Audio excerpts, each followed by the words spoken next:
Hi friends, అందరికీ నమస్కారం. Welcome to employees updates. ఈ ఛానల్ ద్వారా టీచర్లకు, ఉద్యోగులకు మరియు పెన్షనర్లకు సంబంధించి ఎప్పటికప్పుడు లేటెస్ట్ అప్డేట్స్ తెలియజేయడం జరుగుతుంది. సో ఫ్రెండ్స్, ఈ వీడియో కనుక మీకు నచ్చినట్లయితే లైక్ చేయండి, షేర్ చేయండి, అలాగే మన ఛానల్ సబ్స్క్రైబ్ చేసుకోండి. ఓపీఎస్ పాత పెన్షన్ పై కీలక అప్డేట్. ఆ నిర్ణయంపై వెనక్కి తగ్గిన ప్రభుత్వం.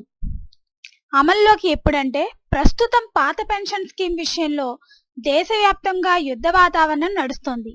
పాత పెన్షన్ విధానాన్ని అమలు చేయాలని రాష్ట్ర ప్రభుత్వ ఉద్యోగులు నిరంతరం డిమాండ్ చేస్తున్నారు. ప్రస్తుతం దేశంలోని పలు రాష్ట్రాల్లో పాత పెన్షన్ విధానం అమలవుతుంది. అదే సమయంలో పాత పెన్షన్ విధానం అమల్లో ఉన్న అన్ని రాష్ట్రాల్లో రాష్ట్ర ప్రభుత్వాలు ఎస్పీఎస్ డబ్బును తిరిగి అడుగుతున్నాయని, అయితే మోడీ ప్రభుత్వం సున్నితంగా తిరస్కరించిందంటూ వార్తలు వినిపిస్తున్నాయి. సున్నితంగా తిరస్కరించిన కేంద్ర ప్రభుత్వం పెన్షన్ విధానంలో మార్పుల గురించి చెప్పాలని, అలాగే రాష్ట్ర ప్రభుత్వానికి డబ్బు ఇవ్వడానికి కేంద్ర ప్రభుత్వం నిరాకరించిందని అంటున్నారు. తాజాగా రాష్ట్ర ప్రభుత్వం నోటిఫికేషన్ మార్చాలని యోచిస్తుందని వార్తలు వస్తున్నాయి. అదే సమయంలో ప్రభుత్వ ఉద్యోగులకు ప్రయోజనాలు కల్పించేందుకు ఎన్పీఎస్ లోనే మార్పులు చేయాలని కేంద్ర ప్రభుత్వం యోచిస్తుంది.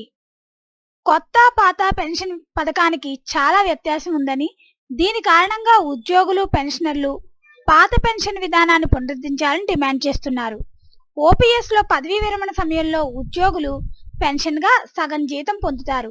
అదే సమయంలో కొత్త పెన్షన్ స్కీమ్ లో ఉద్యోగి ప్రాథమిక వేతనంలో 10% ప్లస్ డిఏ మినహాయించబడుతుంది. పాత పెన్షన్ స్కీమ్ లోని ప్రత్యేకత ఏమిటంటే ఉద్యోగుల జీతం నుంచి డబ్బు తీసుకోరు. ఇది కాకుండా కొత్త పెన్షన్ లో 6 నెలల తర్వాత డిఏ పొందాలనే నిబంధన లేదు. ఇది కాకుండా పాత పెన్షన్ చెల్లింపు ప్రభుత్వ ఖజానా ద్వారా జరుగుతుంది. అదే సమయంలో కొత్త పెన్షన్ లో స్థిర పెన్షన్ కు హామీ లేదు. ఇప్పటికే చాలా మంది ఉద్యోగులు పదవీ విరమణ చేయగా 2004 జనవరి తర్వాత నియమితులైన 5.24 లక్షల మంది ఉద్యోగుల్లో 3554 మంది ఏడాది క్రితమే పదవీ విరమణ చేశారని కేంద్ర ప్రభుత్వం సమాచారం అందించింది.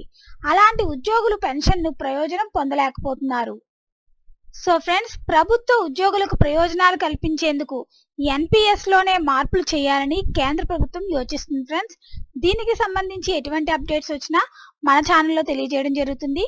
ఈ వీడియో కనుక మీకు నచ్చినట్లయితే లైక్ చేయండి, షేర్ చేయండి, అలాగే మన ఛానల్ సబ్స్క్రైబ్ చేసుకోండి. Thanks for watching this video.